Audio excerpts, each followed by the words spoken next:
1, 2, 3, 4. Chant down Babylon kingdom, that he make me chant down Vatican now.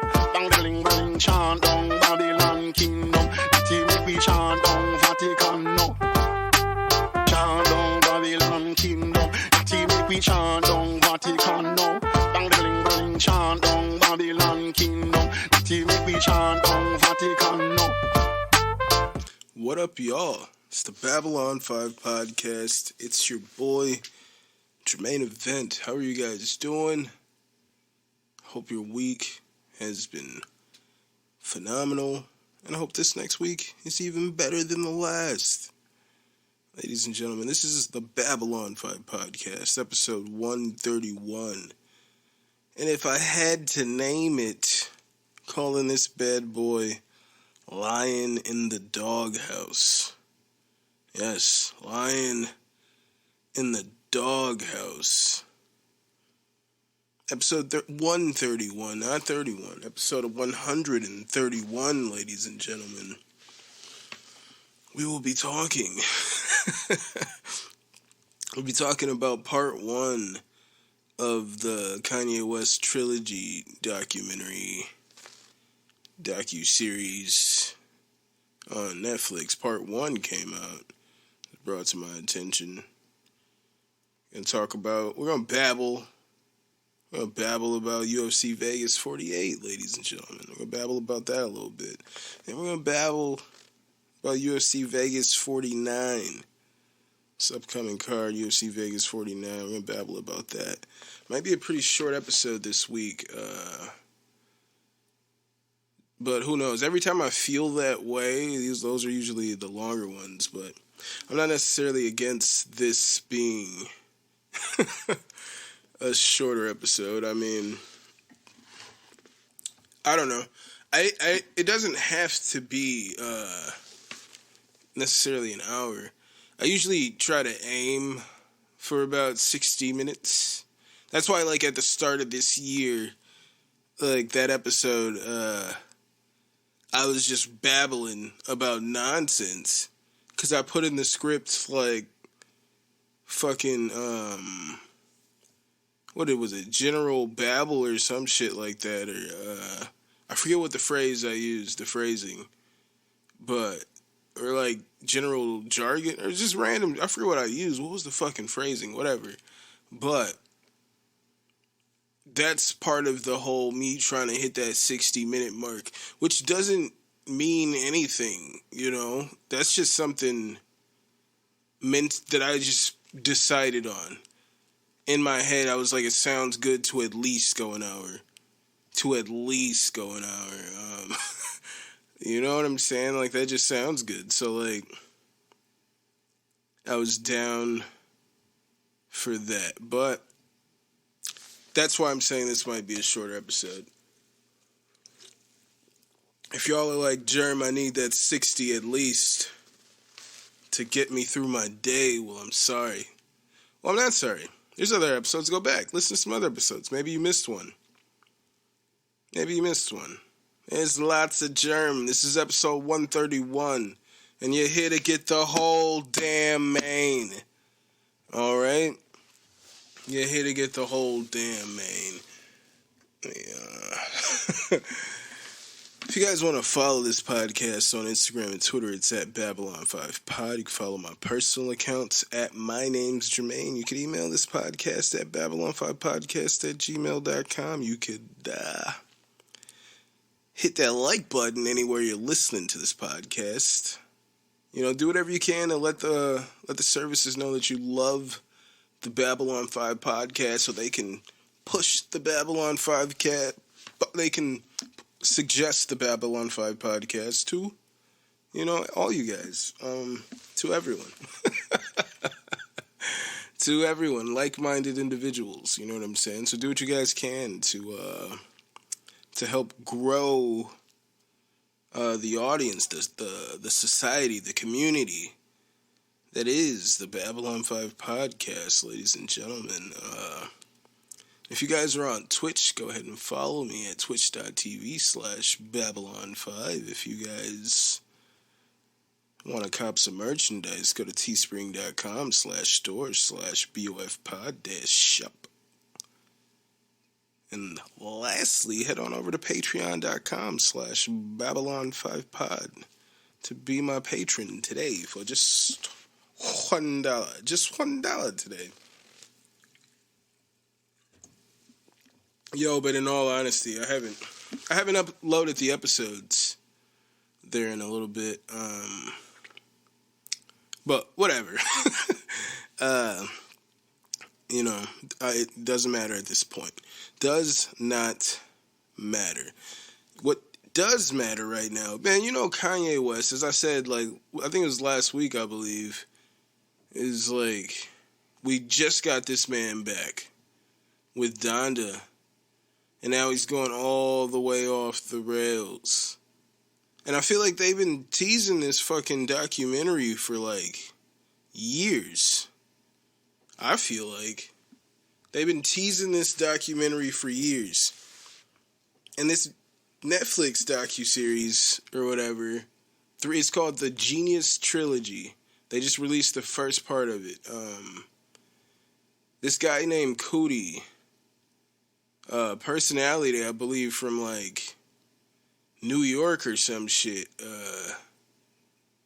When he meets Kanye West, well, he was talking about how he was doing these TV shows where he was interviewing people and all these up and coming artists, and the name that kept coming up was Kanye West. That's just all everybody. It's who everyone was getting their beats from at that time. Everybody just kept mentioning Kanye West. And he eventually meets Kanye West, and he sees something in Kanye West. So from that point on, he starts to follow Kanye West around everywhere, filming him, in hopes to one day make this documentary you have here, Genius, spelled JEENYUHS. 2 words, genius, genius, genius, genius. 2 words, ladies and gentlemen. 2 words, lowbrow. I forgot the verse. I was like, let me spit this 2 words verse. 2 words, United States, no love, no breaks, lowbrow, high stakes, crack smoke, black folks, Big Macs, fat folks, ecstasy capsules, presidential scandals, everybody move. 2 words, Mos Def, K West, hot shit, calm down, get back, ghetto people got this. Mos Def murdered that. I think Mos Def had the best verse. Freeway had a lot of energy in his verse, but Mos definitely had the best verse on there. He killed it. Shout out to Mos Def. Shout out to Mos Def, man. But this shit is crazy, man. This guy meets Kanye West, decides to follow him and film him everywhere. This is before Kanye West had the record deal for Rockefeller. He's recording Kanye West walking from office to office, going down the hallway, playing his music, trying to rap for people in the Rockefeller building. Trying to rap for people. And they're just looking at him what the fuck is going on? You know what I'm saying? They're looking at him what the fuck is going on? Right now, Kanye's doing that same type of shit. And when it happens now, it's fucking news. You know what I'm saying? It's oh shit. They just projected a Kanye video on the side of this building. And then he announced that they're going to play more projections in all these cities. At these places. And that's fucking newsworthy. And I'm watching this documentary and he's performing some of my favorite songs from College Dropout. Before College Dropout had a name. In this documentary, he's talking to his mom. He's yeah, my album's gonna be done. It's and his mom's does the album have a name yet? And he's not yet. And he's but we'll have one soon. He didn't even have a name for College Dropout yet. There's a scene where the rapper Scarface, hip-hop legend, he brings in Scarface and wants to get Scarface to write for Jesus Walks. Write something for Jesus Walks. He wanted Scarface on it. And Scarface was just coming in here with, honestly, I wasn't feeling Scarface's energy from the moment he walked in. I was like, oh, he's coming in here like that, like Big Brother, not even Big Brother in him. Bruh, he's just looking down at Ye like Ye is nothing but just somebody who wants something from him.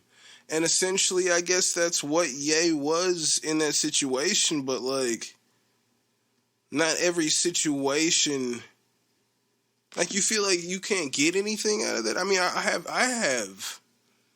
have hindsight.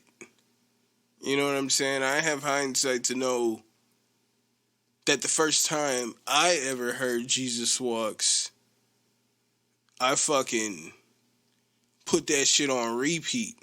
Couldn't get past that shit for the first 2 days that I had the album. I was like, this is fucking crazy. Y'all know my fucking non-religious ass was like, this is nuts.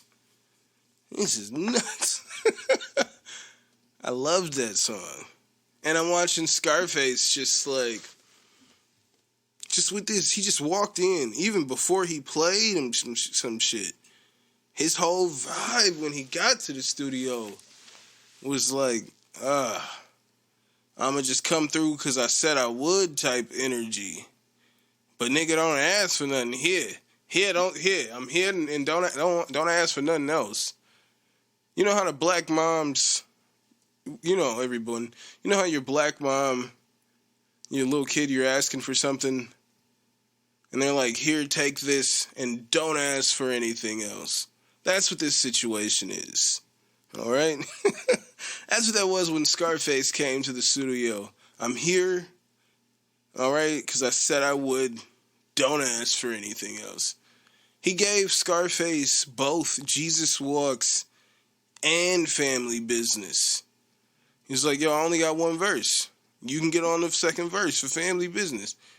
He spit Family Business for Scarface. I don't even think it had the verse recorded.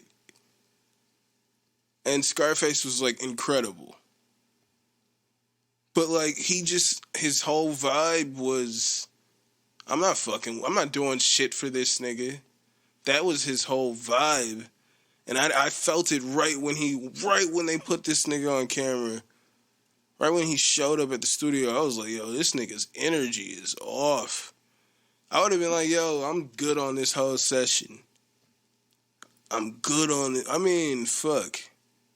No, you don't want to just shut down the whole session beforehand.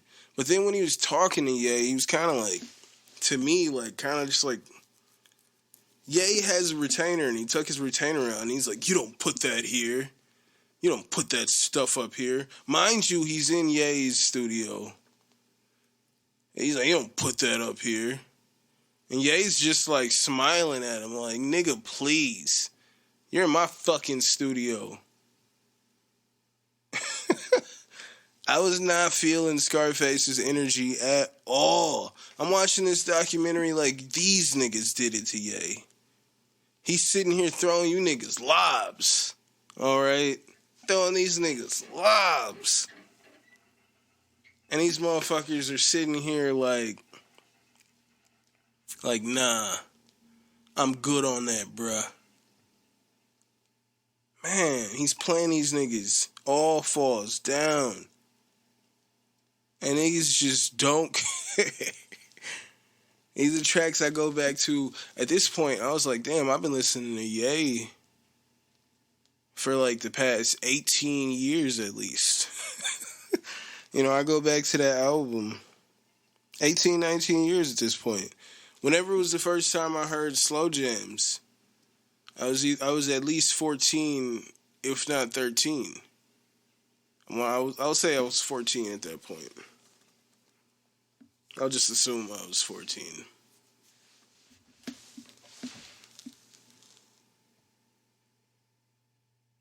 Maybe my math is wrong. No, my math is right. Yeah, my math is right. No, it's off. My math is off. No, it's right. My math is right. Jesus Christ. It's been like 18 years, I would say, that I've been listening to Kanye. So maybe like me watching this documentary, having heard the song Last Call so many times, like a 12-minute track where he tells these stories of going and trying to play this song for these A&Rs and going through these offices and people just not caring. And, you know, I've heard that, you know, back on the first album. I heard that 18 years ago, back when he was a nobody. And I was hearing this album telling my friends, like, yo, that dude's the best rapper alive. I remember people were laughing at me. My friends were laughing at me. I was like, dude, that's the best rapper alive right there. And I remember my old roommate, because he was one of those people I told. And, like, years ago, he was like, yo, you were right. You were right the whole time. You know what I'm saying? I saw it. I saw what this nigga Cootie saw. Cootie saw this nigga and was like, yo, I'm going to dedicate my life to following this person around. All right. This will pay off. I saw fucking Ye and was like, yo, that's the dude. That's that nigga right there. I already see it. All I needed to hear was, she got a light-skinned friend, look like Michael Jackson, got a dark-skinned friend, look like Michael Jackson. That's all I needed. I don't know if that's all I needed, but by the first album, I was like, definitely after hearing like Jesus Walks and shit like that, I was like, that's it. That's the guy right there. So this whole documentary was like, it's super inspirational, man. Like, and it's not. I'm not even like just talking bullshit. There was like so many similarities. There's so many like word for word statements that Kanye was saying that I've been saying, like either over the years or very recently. Things that I've been saying. The necessity for why I started making beats was all the same, like. But a lot of the things he was saying, it was just like, I'm just like, yes, bro. And it's like semi-broke Ye. Me and this nigga are like right there, you know. It was super inspirational. I was already getting back in mode of just creating, just making things. And then I seen this and it just was like, damn, like, I was like, I knew I was right the whole time. You know, it was like affirming, like, it was like reaffirming of me, if you will, with this documentary, Genius, watching the young Kanye West. I felt like, damn, I was right the whole time. You know what I'm saying? Like, never should have doubted myself. Never should have doubted myself for a second. I was right the whole fucking time. I'm right now. I was right the entire time. So I'm very inspired. New things are coming. I was hyped before. Then I saw this documentary and I was like, shit, I'm in a whole new mode. I'm super amped up. Then I got hit up yesterday about some other shit, and I was like, no, I'm really in mode. It's like all I want to do right now is just work on music. Now is definitely the time, or it's always the time, but I'm just super motivated, super inspired, man. But speaking of the Donda, man, Kanye West's mom, his mother, Donda, is in this documentary, you know, because he's following Kanye around from before Kanye got signed. And they visit Donda in her apartment and her condo. And she's just the sweetest like, most loving person. Like, just intelligent. She's an English teacher.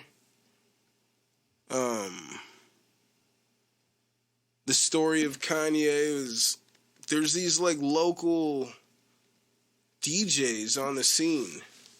One of them, like, in the Chicago scene, and one of them was a student of Kanye West's mom. So Kanye West's mom bought Kanye, like, the equipment to make beats. Or what? Yeah, to make beats. And, like, contacted this guy and was like, I bought Kanye the equipment, and, like, I need you to show him some stuff. And that was the start of Kanye producing. That was the start of Kanye becoming who we see him as now. But, yeah, man, the whole interactions with Donda, man, Donda just seemed just like a dope person, just super inviting, just welcoming, just super smart woman, man. It's unfortunate that she passed away in the, it was like a plastic surgery. She was having plastic surgery and passed away. Unfortunately, man. Seems like a great woman. She was telling Kanye that she was like, I need you to remember that when a giant looks in the mirror, he only sees itself. And Kanye was like, are you saying that that you think I'm too arrogant? And she said she doesn't think he's too arrogant. She thinks that he has the perfect mindset for this kind of lifestyle. But she just needs him to remember that when a giant looks in the mirror, he only sees himself, but everyone else sees him. You know what I'm saying? She just sounded, man, she was just she seems like just like the dopest woman, man. I'm watching this shit, I'm like, man, y'all did this to Ye. Because, you know, just, he lost his mom, but just how people just were just fronting on him. I mean, it's the usual game, but it's funny, you had somebody who Kanye pulls up, and he's pretty much living off selling beats. And somebody comes up, he's like, hey, this guy wants to come over, and he was trying to get some beats from you, and Kanye's like, okay. And he's like, but no, he was trying to, like, come over and rap for you. He was trying to see if he could get him get the beats without putting money down. Like, he was trying to see if it's possible to get the beats without putting money down. And Kanye West was like, that's impossible. I was like, fuck yeah, young Ye. He was like, that's impossible. He's like, I don't understand why people just feel like they're going to come over and rap for me, and then I'm just going to be like, oh, here, take the beats. He was like, that'd be like if I was selling TVs and you came over and was like, yo, I'm the best TV watcher ever. And I'd be like, all right, here, take the TV for free. I was like, fuck yes, Ye, dude. Like, young Ye, man. Young Ye was a motherfucker's motherfucker, I'll tell you what. Alright? Young Ye was a motherfucker's motherfucker. This is it's just a dope fucking documentary. I cannot wait for part 2.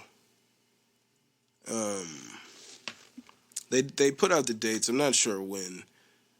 But you guys, if you're interested in the documentaries, just go ahead and look it up. Just go ahead and look that up. See, but it's pretty dope, man. I'm inspired. I'm very inspired. I was saying to my wife, like, I hate how digital everything seems to be these days. Like how Kanye was in the office rapping for these people, playing. I was like, I'm much more inclined to do that. I would much rather do that than like send this properly formatted email with this message and that, or they're not even going to open it. And it's like, fucking, hey, dude. Let me work. Let me fucking put out music, promote my shit, play shows, build that shit up, build awareness on my own. And then these niggas gonna come and send me properly formatted emails where I'm not opening it. You know, that's the whole thing, niggas. That's the whole point of this. UFC Vegas 48 just happened. Headlined by Jamal Hill versus Johnny Walker. And I said last week, Johnny Walker is going to need to do some very unorthodox things as to not get hit clean. But get clean by anything from Jamal Hill. I was saying that if he's as patient as he was in the fight with Thiago Santos, that he definitely loses. Johnny Walker was knocked out in the very first round of this fight. It's crazy because he even gets knocked out goofy. Like he does. He's just known to be goofy as fuck. And fucking Hill touches him on like the fucking temple with a touch of fucking death. And like fucking Walker like kind of like bounces up and like his arms flail up and he falls back super goofy. And then it's just like folded into the octagon in such a way that like his face is like looks completely flattened. Like it was like, bro, this nigga even get knocked out goofy. He gets knocked out goofy. Like this man is an entertainer. He needs more money because like that shit was wild, man. That shit was wild. I watched the Weasel break it down. Yo, when does the Weasel sleep? This nigga be posting videos fucking 2 o'clock in the morning, 3 o'clock in the morning. My nigga. I be like, how did this nigga get this news? I just found out from the video that I just woke up in the morning and saw that he posted 5 hours ago. Nigga, when do you sleep? But I was watching the breakdown, and he was showing how, I believe, Hill was fighting in southpaw, and Johnny Walker was mainly trying to avoid the left hand of Jamal Hill. And he had a counter for that stance, and he was moving in a direction to avoid that. But, like, immediately when Hill switched stance to orthodox and he threw it right, he knocked Johnny Walker out because his whole game plan was to stay away from the left hand, apparently. I guess that was his whole game plan. So he's knocked out immediately. I'm not sure what's next for Walker. I thought he should have stayed in Canada, and trained with GSP and them. But I guess it wasn't the best fit for him. I'm not sure if fucking Coach Kavanaugh is the best coach for him. I think, if anything, if he's just trying to, like we can see who the best coaches are. Like, man, we can see Nick Sick right now, Trevor Whitman.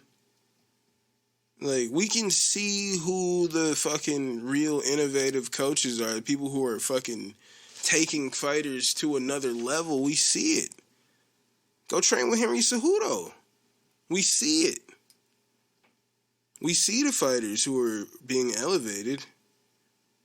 Go train with fucking Khabib. Go train with Khabib if you're really trying to improve. I just don't understand. I just never really understood the whole move to Ireland for Johnny Walker. I never really understood it at all. But he's there. And he stayed there longer than he did with Canada. Guess it just wasn't a good fit for him, but I'm just not sure what happens with him next. Maybe take some time off. Figure this out. There's talks, like people were talking about Hill should fight Dominic Reyes next. Like, if not Thiago Santos, like Thiago Santos is fighting Magomed Ankalaev March 12th, and I believe he's going to get dominated in that fight by Ankalaev. So I think he'll be right there ready to fight Jamal Hill, like, at that point. If not, ladies and gentlemen, the fight that I haven't really, I was looking it up. I was like, has anybody, like, mentioned this fight at all? Like, why would Hill, who's potentially going to be at number 10 on Monday, why would he call out somebody at, like, 7? I was trying to look up, like, did he call out someone? I didn't really see anything. But I think he should call out Anthony Smith. I was looking it up, and I couldn't see Anthony Smith booked for anything right now. Why not fight Anthony Smith? I feel like Smith would take that fight. And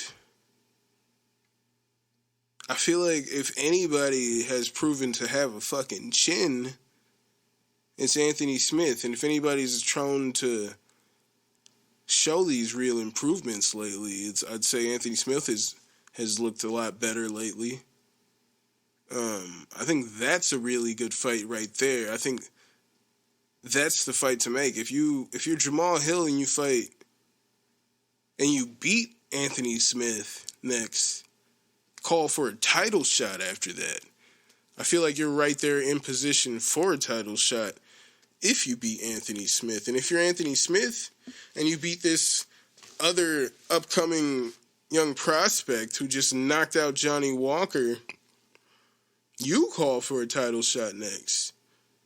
Because I think Anthony Smith versus Jamal Hill would clearly be a main event fight. Call for a title. I feel like either one gets a title shot after that fight. I feel like either one gets a title shot after that fight. So that's a fight I would like to see. Jamal Hill versus Anthony Lionheart Smith. That's the fight that I would love to see. I was curious. Well, I'm not curious. I didn't watch that card live. That card was, I was at work when that card was going on.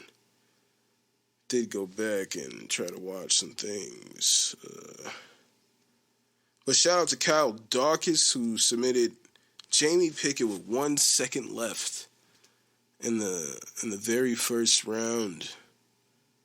Submitted Jamie Pickett. I saw people talking shit about Jamie Pickett tapping out with 1 second left. It's like, my nigga, have you ever been fucking choked out? Have you ever been in a fight for your life? Literally in a fight for your life, then all of a sudden this nigga's choking you out? Like, you're about to go unconscious. You panic. You're at that moment when you tap, if you a real nigga, like, you're at that panic stage. You're about to go out. Yeah, he tapped because it felt like it feels like you're dying. You know what I'm saying? Like, he panicked. Like, you niggas have never been in a choke. All right? Like, just go train. Go train for like a month. They'll let you train for, what is it, like 7 days or something for free, or like 30 days for free. I think they give you a free month some places or some shit. You get like a free month. Go train. Go get put in the darts. And then don't just... It's only like, what? Is it 3-minute rounds? I'm not sure. They're not long enough. If you got a good partner to roll with. if the partner you're rolling with is absolutely dominating you, then fucking those rounds aren't short enough. But if it's a good spar, those rounds aren't long enough. But just, you can sign up for some classes. Just go roll. Go roll. Get put in that darce and just see how long you last. Try to get out of there with somebody who's really good at fucking darce. I'll fucking put you in a darce. I'll put you in a fucking darce. And then let's see how you do. Let's put time on the clock. Let's put time on the clock. Let's see that panic. Let's put ourselves in that position that Dawkins and Pickett were in. And then let's just put time on the clock. See if you don't fucking panic. And you don't want fucking out. But it's like not even just that, as I'm saying. That's fucking 5 minutes of fighting, 5 minutes straight of fighting for your life. And now this man's choking you out. He wasn't winning that fight. He's getting beat up for 5 minutes. And now this man's choking him out. Yeah, he taps. Y'all niggas try fighting for your life for 5 minutes straight. Y'all don't understand. That's a long time to be fighting. That's a long fucking time. Shout out to Jamie Pickett. But shout out to Kyle Dawkins for the win. But y'all niggas, y'all are goofy. Y'all are goofy. For even having those opinions. For thinking you can have that opinion. This nigga fought for 5 minutes straight. Fought for his life at a high level. At a high level, nigga. You ain't gonna fight Jamie Pickett for 5 minutes, nigga. Now 5 more. Now 5 more. Talking about hating on this nigga for tapping. Hey, shout out Parker Porter. Defeated Alan Boudreaux. Jim Miller defeated Nicholas Mota by knockout. The veteran Jim Miller. Shout out to Joaquin Buckley. Joaquin Buckley had the Detroit urban survival dude in his corner. And I don't know, it's so weird to me because MMA niggas be like, they just be doing so much cringe shit. Especially Buckley. Buckley's cringe because he did a video where he's like, I don't know, where he was like introducing that he was having the Detroit urban survival dude. But the thing that was creepy to me was I was like, ain't this nigga married with kids?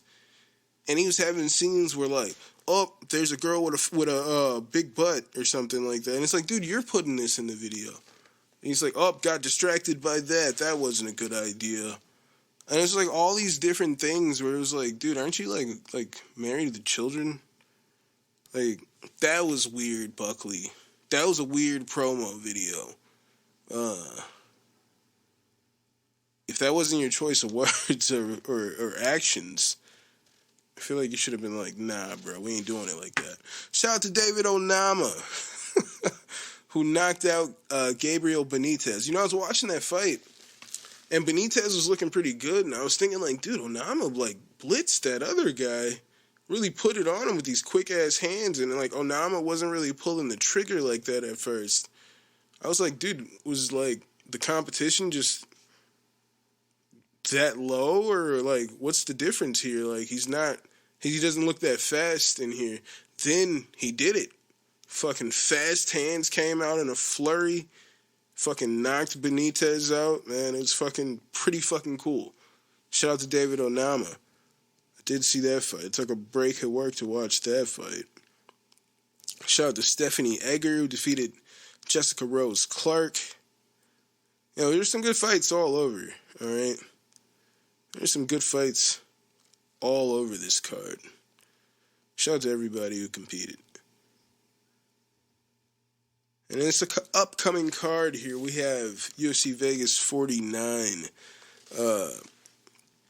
It was originally Beneil Dariush taking on Islam Makhachev, but Beneil Dariush just had to pull out of the fight with an ankle injury.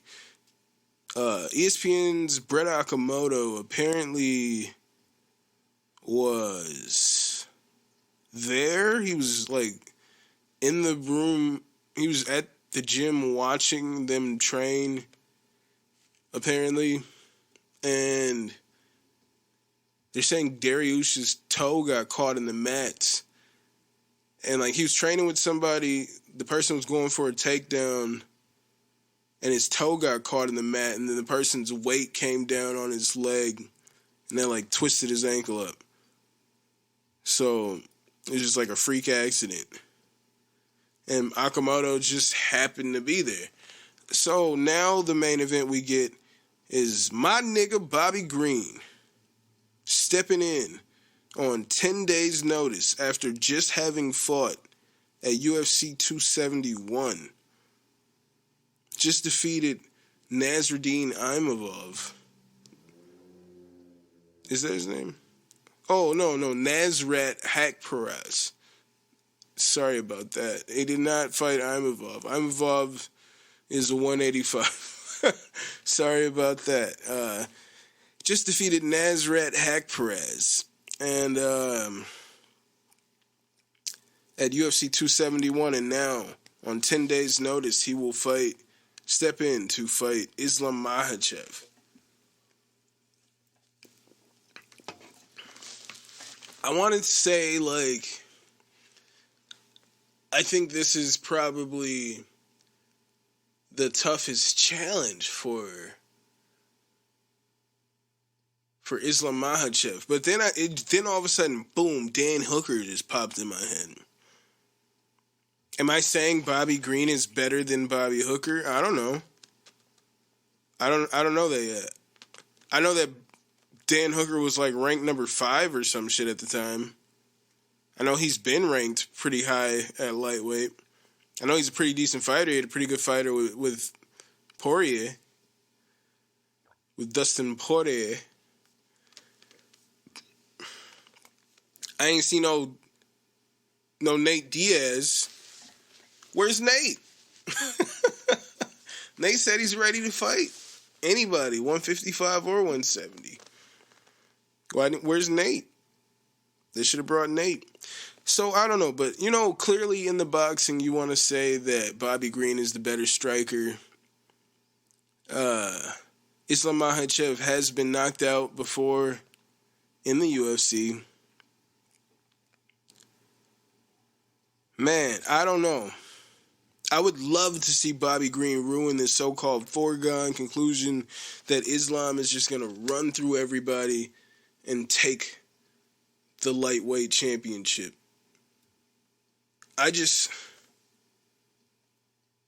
I'm not with that. I'm not with that narrative, ladies and gentlemen. I would love Bobby Green to step in and just ruin that right here. Also because you guys know I'm a big Oliveira fan, and I don't feel like he can just dust off Oliveira. I don't see him as better as better than Oliveira everywhere. I definitely do not see that. I see Oliveira with a lot of opportunities to win that fight. I think I would very much pick Oliveira to win that fight. So, yeah. And I would just like to see Green throw a monkey wrench in this motherfucker right here.